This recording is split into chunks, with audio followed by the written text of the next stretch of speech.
옛날 옛적 조선의 땅이 붉은 피로 물들었던 때가 있었답니다. 백성들의 고통은 하늘에 닿고 산과 들은 전쟁의 아픔으로 신음했지요. 가을 바람에 낙엽이 떨어지듯 사람들의 희망도 한 장 한 장 떨어져 내리던 그 시절. 아무도 주목하지 않던 한 사내가 있었으니 사람들은 그를 그저 거지 팔모라 불렀답니다. 남루한 옷을 걸치고 구부정한 허리로 길가에 쓰레기를 뒤지는 그를 보며 어린아이들은 수군거렸고 어른들은 고개를 돌렸지요. 하지만 그의 깊고 슬픈 눈동자 속에는 아무도 모르는 비밀이 숨겨져 있었답니다. 기억 속에서도 희미해져 가는 평화로운 시절이 있었습니다. 마을 어귀에 핀 진달래가 봄바람에 흔들리고 아이들은 냇가에서 물장난을 치며 뛰놀았지요. 들판에서는 농부들이 땀 흘려 농사를 짓고 장터에서는 상인들이 활기차게 물건을 사고 팔았습니다. 임금님의 은덕이 온 나라에 퍼져 백성들은 평안히 살았던 그런 시절이 있었습니다. 하지만 그 평화는 오래가지 못했습니다. 먼 북방에서 시작된 전쟁의 불길이 점점 남쪽으로 번져 내려왔기 때문입니다. 처음에는 변방의 작은 마을 몇 곳이 불타는 정도였지만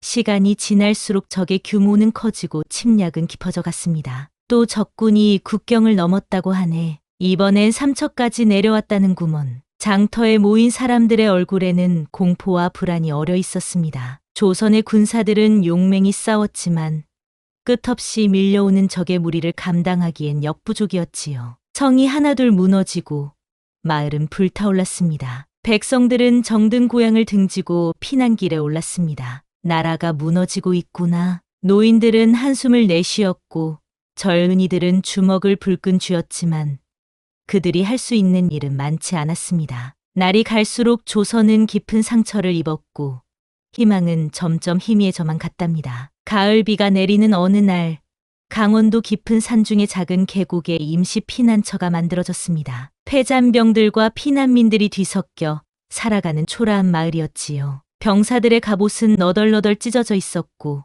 무기는 녹이 슬거나 부러져 있었습니다. 백성들 역시 굶주림과 공포에 지친 얼굴로 하루하루를 버티고 있었습니다. 그 마을 가장자리 작은 움막에는 거지 팔모라 불리는 사내가 살고 있었습니다. 나이는 50을 넘었을까.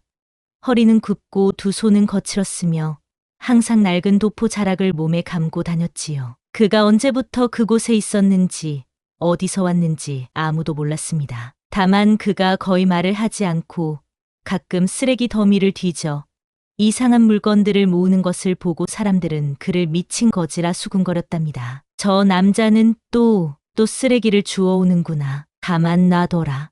해코지는 않으니. 하지만 그 누구도 거지 팔모의 눈빛 속에 담긴 깊은 슬픔과 지혜를 보지 못했습니다. 그는 묵묵히 마을 사람들의 시선을 견디며 때로는 다친 아이들의 상처를 싸매주고 때로는 노인들에게 먹을 것을 나눠주는 조용한 선행을 베풀었지요. 사실 그는 한때 조선 최고의 무기 장인이었답니다. 그의 이름은 모팔무. 평민의 자식으로 태어났지만 타고난 재능으로 조정에 발탁되어 임금님의 어전 무기를 만드는 영광을 누렸던 사람이었지요. 하지만 그런 영광스러운 과거는 이제 아무도 기억하지 못했습니다. 그저 쓰레기를 뒤지는 거지일 뿐이었습니다. 어느 날 밤 피난촌에 새로운 소식이 전해졌습니다. 조정에서 내려온 명령이었지요. 삼척과 울진 일대는 전략상 포기하기로 했다고 합니다. 전령의 말에 마을 사람들은 충격에 빠졌습니다. 그곳에는 아직 수많은 백성들이 살고 있었고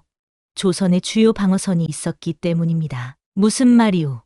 그곳을 포기한다면 적들이 곧장 남아할 텐데 전략상 불가피하다 합니다. 병력을 집중시켜 수도를 지켜야 한다고. 분노와 절망이 피난촌을 가득 채웠습니다. 심지어 군인들조차 눈물을 흘렸습니다. 그들의 가족과 친지들이 살던 마을이 전략상 포기된다는 것이었으니까요. 그날 밤 팔모는 움막 밖으로 나와 붉게 물든 하늘을 바라보았습니다. 수많은 목숨이 희생되는 것을 알면서도 냉정하게 결정을 내리는 조정의 태도에 마음 깊은 곳에서 분노가 일었지만 그는 아무 말도 하지 않았습니다. 그저 두 주먹을 불끈 쥐었다 폈다 할 뿐이었지요. 언제까지 이렇게. 그의 중얼거림은 밤바람에 흩어졌습니다. 다음 날 새벽 피난촌은 또 다른 충격적인 소식에 뒤흔들렸습니다. 근처에 있던 조선군의 무기고가 적의 기습 공격을 받아 완전히 파괴된 것이었지요. 모든 무기가 불타버렸다.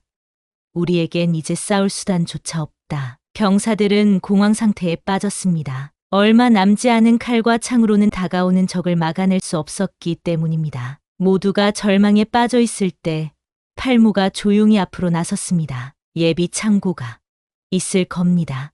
오랜만에 들려오는 팔모의 목소리에 사람들은 놀라움을 금치 못했습니다. 무슨 예비 창고? 저기 북쪽 골짜기 안쪽에 오래전에 버려진 창고가 있습니다.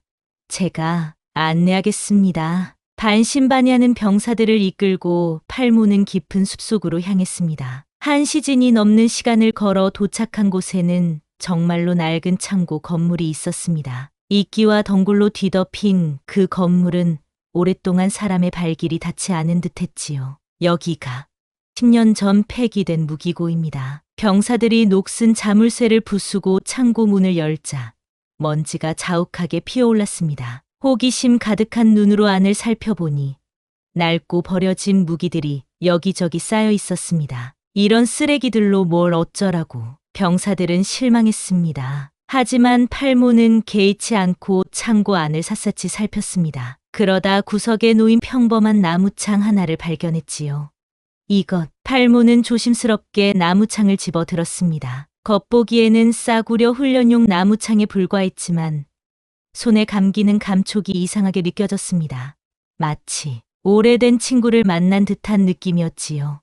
이건 내가 만든 것이다. 깊은 감정이 담긴 목소리로 중얼거리는 팔모를 보며 병사들은 의아한 표정을 지었습니다. 하지만 그들은 곧 다른 사용 가능한 무기들을 찾는 데 집중했고 팔모와 나무창에는 더 이상 관심을 두지 않았답니다. 그날 밤 움막으로 돌아온 팔모는 나무창을 자세히 살펴보았습니다. 창 끝부분에는 희미하게 그의 장인 표식이 새겨져 있었지요. 그것은 25해 전 그가 처음으로 만든 특별한 나무창이었습니다. 스승님, 팔모의 기억 속에서 오래된 장면이 떠올랐습니다. 젊은 시절에 그가 대장간에서 땀을 흘리며 무기를 만들고 있었지요. 그의 곁에는 백발의 노장이 서 있었습니다. 팔모야, 무기는 강함보다 뜻을 쥔 자에게 따르는 것이다. 내 무기에 혼을 불어넣되 그 혼이 올바른 길을 걷게 하려면 너의 마음부터 바르게 하여야 한다. 스승의 가르침이 귓가에 맴돌았습니다. 그 시절 그는 순수한 열정으로 가득 찬 젊은이였습니다. 조선을 지키는 최고의 무기를 만들겠다는 꿈을 품고 있었지요. 하지만 현실은 냉혹했습니다. 그가 조정에 발탁되어 어전 무기를 만들게 되었을 때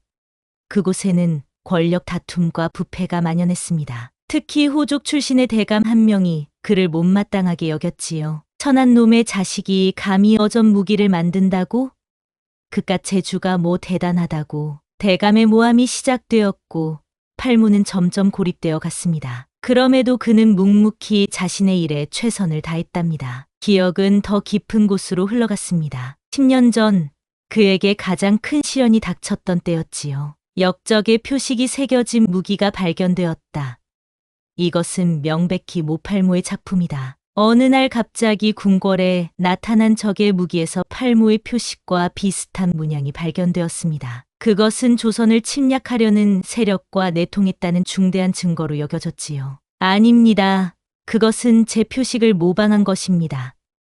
제가 어찌 나라를 배반할 수 있겠습니까? 팔모의 필사적인 항변에도 불구하고 그는 곧 체포되어 감옥에 갇혔습니다. 차가운 감옥 바닥에 누워 하늘을 바라보며 그는 자신의 결백을 증명할 방법을 생각했지요. 다행히도 진실은 결국 밝혀졌습니다. 그를 모함한 것은 바로 그 대감이었고 대감은 적국과 내통하여 이득을 취하고 있었던 것이었지요. 팔모는 석방되었지만 이미 그의 명예는 실추되었고 조정에서의 자리도 잃었습니다. 내 놈의 이름은 궁중 기록에서 모두 지워질 것이다. 다시는 무기를 만들지 못하도록 두 손의 힘줄을 끊어버리는 것이 맞으나 최종적으로 결백이 밝혀진 점을 감안하여 목숨만은 살려주겠다. 그렇게 그는 모든 것을 잃고 세상에서 잊혀진 사람이 되었습니다. 무기를 만들던 그의 손은 이제 쓰레기를 뒤지는 일밖에 할 수 없게 되었지요. 나무창을 바라보며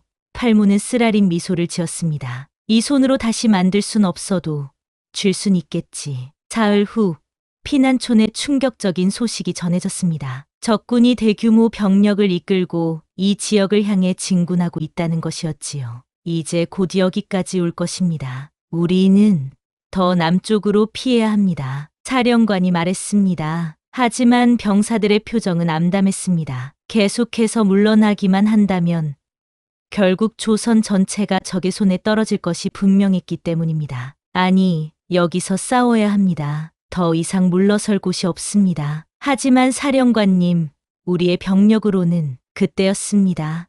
갑자기 사령관이 쓰러져 정신을 잃고 말았지요. 과로와 스트레스로 인한 것이었습니다. 병사들은 당황했고 더 큰 혼란이 피난촌을 뒤덮었습니다. 이제 어쩌지? 지휘관도 없는데 어떻게 싸운단 말인가? 낮은 사기와 공포가 군인들 사이에 퍼져나갔고 밤사이 몇몇 병사들은 도망쳐버렸습니다. 남은 이들도 싸울 의지를 잃어가고 있었지요. 그런 상황에서 누구도 예상치 못한 일이 벌어졌습니다. 거지 팔모가 군영을 찾아와 출전을 자원한 것입니다. 나를 싸우게 해주시오. 장수들은 어리둥절했습니다. 늙고 초라한 거지가 무슨 싸움을 할 수 있다는 것인지 모두가 의아해했지요. 당신이 무기도 없이 어떻게 이것이 있소. 팔모는 자신이 가져온 나무창을 보여주었습니다. 그것은 여전히 낡고 평범해 보이는 나무창이었지만 팔모의 눈빛에는 이상한 결연함이 깃들어 있었습니다. 미친 짓이오. 그런 장난감 같은 것으로 어떻게 적과 맞서겠다는 거요? 장수들은 비웃었지만 한 젊은 장교가 나섰습니다. 지금 우리에겐 모든 도움이 필요합니다. 그를 보내줍시다. 결국 팔모는 다음 날 있을 전투에 참여하게 되었습니다. 그를 본 병사들은 수군거렸지요. 거지가 나무창 하나 들고 싸우겠다니 미친 놈이군. 하지만 용기만은 가상하다. 아무도 그의 과거를 알지 못했고 그가 어떤 사람인지도 알지 못했습니다. 그저 무모한 짓을 하는 가엾은 거지라고만 생각했지요. 전투를 앞둔 밤, 팔모는 홀로 언덕 위에 올랐습니다. 그곳에서 그는 자신의 나무창을 땅에 꽂고 깊은 명상에 잠겼습니다. 달빛이 창에 비치자 이상하게도 나무 표면에 미세한 빛이 일렁이는 듯했습니다. 내 혼을 깨우리라. 팔모는 눈을 감고 깊게 호흡했습니다. 그의 손이 창대를 감싸자 가늘게 진동하는 것이 느껴졌습니다. 마치 살아있는 생명체처럼 창이 그의 손길에 반응하는 듯했지요. 그날 밤 그는 과거의 모든 상처와 분노, 슬픔을 내려놓았습니다. 더 이상 자신을 위한 복수가 아닌 오직 조선을 지키기 위한 순수한 의지만을 품었지요. 스승님, 제가 마침내 이해했습니다. 뜻을 쥔다는 것이 무엇인지. 창에서 빛이 점점 강하게 흐르기 시작했습니다. 그것은 눈으로 볼 수 있을 정도는 아니었지만 그 자리에 있던 팔모는 분명히 느낄 수 있었습니다. 살아있는 혼이 깨어나는 것을. 밤이 깊어갈수록 팔모의 모습도 달라지는 듯했습니다. 굽었던 허리가 조금씩 펴지고 흐릿했던 눈빛에 날카로운 기운이 돌았지요. 마치 젊은 시절의 활력을 되찾은 듯했습니다. 이제 준비가 되었구나. 동이 트기 직전 팔모는 자리에서 일어났습니다. 그의 손에 쥐어진 나무창은 이제 더 이상 평범해 보이지 않았습니다. 달빛 아래에서 미약하게 빛나는 그 창은 마치 천년 묵은 혼이 깃든 것 같은 기운을 내뿜고 있었지요. 이튿날 아침 전장의 안개가 자욱했습니다. 조선군은 작은 언덕 위에 진지를 구축하고 적의 공격에 대비하고 있었지요. 병사들의 표정은 여전히 불안했지만 이제 그들에겐 물러설 곳이 없었습니다. 적이 오는구나. 멀리서 적군의 깃발이 보이기 시작했습니다. 그들의 수는 조선군의 3배는 되어 보였고 무장도 훨씬 뛰어났지요. 병사들은 공포에 떨었지만 각자의 자리를 지켰습니다. 팔모는 최전선에 서 있었습니다. 갑옷도 없이 그저 자신의 낡은 도포만을 입고 나무창 하나를 손에 쥐고 있었지요. 그 모습이 너무도 단출해서 적군이 그를 보면 웃음을 터뜨릴 정도였습니다. 점점 가까워지는 적군. 그들의 함성이 전장을 뒤덮었고 조선군은 긴장감에 숨죽이고 있었습니다. 마침내 적의 선봉대가 언덕 아래에 도달했을 때 놀라운 일이 벌어졌습니다. 팔모가 갑자기 앞으로 뛰어나가 창을 높이 들어 올린 것입니다. 조선을 지키리라. 그의 외침과 함께 나무창의 끝에서 눈부신 빛이 터져 나왔습니다. 그것은 마치 번개가 내리친 듯한 강렬한 섬광이었지요. 빛은 파도처럼 퍼져나가며 적군의 선봉대를 덮쳤고 그들은 마치 집단처럼 뒤로 날아갔습니다. 으악! 적군의 비명이 울려 퍼졌고 그들의 진영이 순식간에 무너졌습니다. 조선군은 놀라움에 입을 다물지 못했습니다. 나무창 하나로 그런 위력을 발휘한다는 것이 믿기지 않았기 때문입니다. 저게 대체 기적이다. 하늘이 우리를 돕고 있다. 병사들 사이에서 환호성이 터져 나왔습니다. 그들의 사기가 순식간에 치솟았고 전의가 불타올랐지요. 공격하라. 지금이다. 지휘관의 명령과 함께 조선군은 일제히 언덕을 내려가 적을 향해 돌진했습니다. 혼란에 빠진 적군은 제대로 대응하지 못했고 전장의 흐름이 순식간에 뒤집혔답니다. 팔모는 마치 다른 사람이 된 듯했습니다. 그의 움직임은 젊은 무사처럼 날렵했고 그가 창을 휘두를 때마다 빛이 뿜어져 나와 적들을 쓰러뜨렸지요. 병사들은 그의 뒤를 따라 용감하게 싸웠습니다. 저 사람을 따르라. 거지가 아니야. 그는 전설의 무사다. 사람들은 팔모를 중심으로 모여들었고 그를 따라 전진했습니다. 적군은 예상치 못한 반격에 당황했고 점점 밀려나기 시작했습니다. 해가 중천에 이를 무렵 전장의 하늘은 붉게 물들어 있었습니다. 그것은 피의 색이기도 했지만 승리의 색이기도 했지요. 조선군은 점점 더 많은 적을 물리쳤고 승리의 희망이 커져갔습니다. 전진하라. 조선을 위하여. 병사들의 함성이 산천을 울렸고 그들의 기세는 더욱 높아졌습니다. 하지만 그때 예상치 못한 위기가 닥쳤습니다. 적의 매복 부대가 갑자기 측면에서 나타난 것입니다. 위험하다. 측면이 뚫렸다. 순간적으로 조선군의 진영이 흔들렸고 혼란이 발생했습니다. 그때 팔모가 다시 앞으로 나섰습니다. 그는 창을 땅에 꽂고 양손으로 창대를 감싸 쥐었지요. 일어나라. 나의 혼이여. 그의 외침과 함께 나무창에서 더욱 강렬한 빛이 퍼져나갔습니다. 그것은 마치 둥근 벽처럼 조선군을 보호했고 적의 화살과 창이 그 빛을 뚫지 못했습니다. 반격하라. 두려워하지 말라. 보호막 안에서 조선군은 재정비할 시간을 얻었고 곧 적의 매복 부대에 대항하여 반격을 시작했습니다. 빛의 막이 점차 앞으로 확장되면서 적들은 공포에 질려 뒷걸음쳤지요. 저게 대체 무슨 마법이냐. 도망쳐라. 저들에겐 신의 힘이 있다. 적군은 공황 상태에 빠졌고 결국 대대적인 후퇴를 시작했습니다. 그들이 도망치는 모습을 보며 조선군은 승리의 함성을 질렀답니다. 이겼다. 우리가 이겼다. 하지만 팔모는 그런 환호에도 아랑곳하지 않고 계속해서 전장을 누볐습니다. 그의 창에서 뿜어져 나오는 빛은 점점 더 밝아졌고 그 빛에 닿은 적들은 모두 쓰러졌지요. 마치 하늘의 심판을 받는 것처럼. 전투가 거의 끝나갈 무렵 팔모의 눈에 익숙한 깃발이 들어왔습니다. 그것은 10년 전 그를 모함했던 대감의 가문 깃발이었습니다. 대감은 이미 세상을 떠났지만 그의 아들이 그 깃발 아래 군사를 이끌고 있었지요. 내가 정말 그 모팔모인가? 대감의 아들이 놀란 눈으로 팔모를 바라보았습니다. 팔모의 손에서 빛나는 나무창을 보며 그는 자신이 지금까지 들어온 이야기가 사실임을 깨달았습니다. 이제 와서 무슨 상관이냐. 팔모의 목소리는 차가웠습니다. 눈앞의 젊은이는 직접적인 원수는 아니었지만 그의 아버지가 저지른 악행의 그림자가 여전히 그를 덮고 있었지요. 팔모는 창을 들어 올렸습니다. 그 모습을 본 젊은 장수는 검을 내려놓고 무릎을 꿇었습니다. 우리 아버님이 그대에게 큰 잘못을 저질렀다고 들었소. 이번 전투에서 그 죗값을 갚고자 왔소.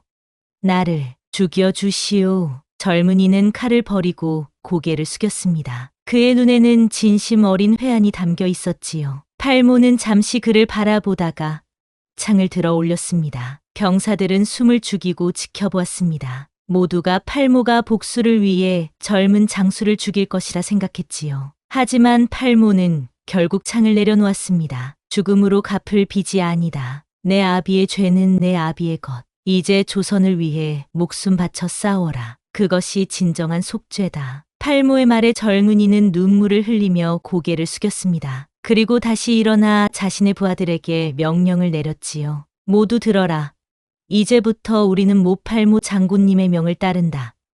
조선을 위해 목숨 바쳐 싸우자. 그것은 개인의 복수를 넘어선 국가를 위한 하나됨의 순간이었습니다. 팔모는 그제야 마음의 짐을 완전히 내려놓을 수 있었답니다. 그날의 전투는 조선의 위대한 승리로 끝났습니다. 적군은 대패하여 퇴각했고 이후 몇 달 동안 다시는 그 지역을 넘보지 못했지요. 피난민들은 안전을 되찾았고 병사들은 오랜만에 승리의 기쁨을 맛보았습니다. 피난촌에서는 승리를 축하하는 잔치가 벌어졌습니다. 부족한 음식이었지만 사람들은 기쁨을 나누며 서로를 격려했지요. 우리가 이겼다.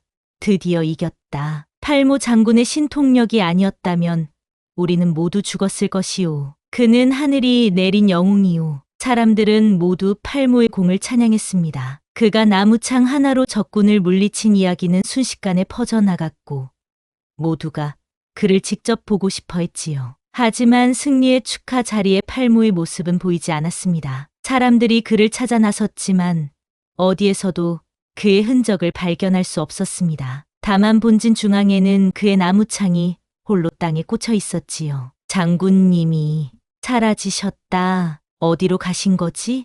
모두가 혼란스러워했지만 누구도 그가 어디로 갔는지 알지 못했습니다. 그것은 마치 꿈속의 일처럼 느껴졌지요. 팔모가 사라진 후 조정에서는 새로운 움직임이 일어났습니다. 일부 신하들이 이 승리에 대한 소식을 듣고 자신들의 공으로 만들려 한 것이지요. 이번 승리는 우리의 전략적 판단 덕분입니다. 병력을 집중시켜 적의 약점을 공략했기 때문이지요. 거지 팔모라는 자는 존재하지 않았소. 그것은 우리 군사들의 사기를 높이기 위한 환상에 불과했소. 그들은 팔모의 존재와 공적을 부정하고 그 공을 자신들의 것으로 만들려 했습니다. 심지어 그의 나무창조차 평범한 무기라고 주장했지요. 오히려 이 기회에 팔모 전설을 만들어 민심을 달래는 데 이용합시다. 실제 인물이 아닌 하늘이 내린 영혼으로 미화하는 거지요. 신하들의 계략은 점점 구체화되었고 팔모의 실제 정체와 업적은 조금씩 역사 속에서 지워져 갔습니다. 하지만 전투에 참여했던 병사들과 백성들 사이에서는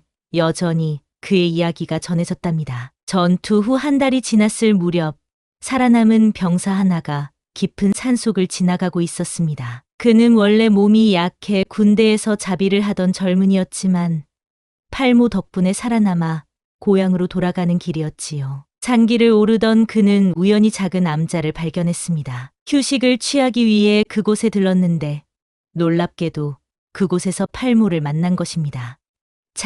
장군님. 젊은이는 놀라서 외쳤지만 암자에 있던 노인은 마치 평범한 노승처럼 보였습니다. 굽은 허리, 주름진 얼굴, 초라한 차림새. 전장에서 빛나던 장군의 모습은 온데간데 없었지요. 나는 장군이 아니네. 젊은이. 그의 목소리는 평온했습니다. 마치 그날의 일이 모두 꿈이었던 것처럼. 하지만 분명 장군님이십니다. 그날의 나무창은 어디 있습니까? 젊은이가 다급히 물었지만 노인은 미소만 지을 뿐이었습니다. 창은 이미 제 역할을 다했네. 그리고 나도. 노인은 잠시 하늘을 바라보았습니다. 그의 눈에는 깊은 평화가 깃들어 있었지요. 이제는 잊히는 게 낫지. 진정한 영웅은 이름 없이 사라지는 법이니. 젊은이는 무언가 더 말하려 했지만 노인이 손을 들어 그를 막았습니다. 돌아가 내 삶을 살게. 그리고 필요할 때 마음속에 창을 품게. 모든 이의 마음속에는 창이 있는 법이니. 다음 날 아침 젊은이가 깨어났을 때 노인의 모습은 이미 사라져 있었습니다. 마치 전날 밤의 만남이 꿈이었던 것처럼 암자에는 아무도 없었지요. 감사합니다. 팔모 장군님. 그의 말은 산바람에 실려 멀리 퍼져나갔습니다. 팔모의 나무창은 팔모의 창이라는 이름으로 도성에 보관되었습니다. 많은 무사들이 그 창을 들어보려 했지만 이상하게도 아무도 그것을 제대로 다룰 수 없었답니다. 창은 그들의 손에서 무겁기만 했고 아무런 힘도 발휘하지 않았지요. 이 창은 오직 진정한 의지를 가진 자만이 들 수 있다고 합니다. 팔모 장군의 혼이 깃들어 있어서 그분의 뜻에 맞는 자가 아니면 들 수 없다지요. 사람들은 창에 대한 여러 가지 이야기를 만들어냈고 그것은 점점 신비로운 전설이 되어갔습니다. 그리고 그 전설과 함께 팔모의 이야기도 전해져 내려갔지요. 팔모 장군은 사실 하늘에서 내려온 신선이었다고 합니다. 아니요. 그는 오래전 죽은 조선의 영웅이 환생한 것이라 하오. 진실이 무엇인지는 아무도 알 수 없었지만 그의 이야기는 사람들에게 희망과 용기를 주었습니다. 특히 약하고 힘없는 이들에게 팔모의 이야기는 자신들도 언젠가 빛날 수 있다는 희망의 메시지였지요. 그렇게 팔모의 이야기는 끝이 없습니다. 왜냐하면 진정한 이야기는 결코 끝나지 않기 때문이지요. 그것은 우리 모두의 마음 속에서 작은 나무창처럼 언제나 빛나고 있으니까요. 아주 오래전 조선의 한 무기 장인이 들었던 나무창 이야기는 이렇게 전해져 내려왔답니다.